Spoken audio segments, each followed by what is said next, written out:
Kita ke informasi dunia balap, saudara. Jelang tes pramusim Grand Prix Bahrain, tim juara bertahan McLaren resmi memperkenalkan desain terbaru jet daratnya untuk musim balap Formula One tahun 2026.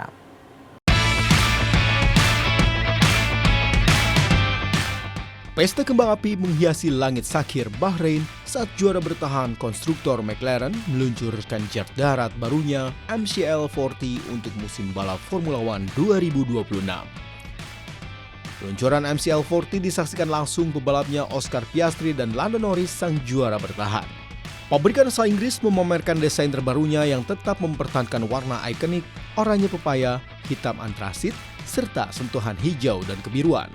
Desain tersebut menghadirkan kesan modern dan agresif, sejalan dengan konsep aerodinamika baru yang disiapkan McLaren untuk menyongsong era regulasi anyar Formula One. Livery resmi McLaren untuk musim balap 2026 pertama kali akan turun di sirkuit pada 11 hingga 13 Februari di Bahrain. Sebelumnya, di Barcelona Shakedown, McLaren turun dengan livery hitam abu.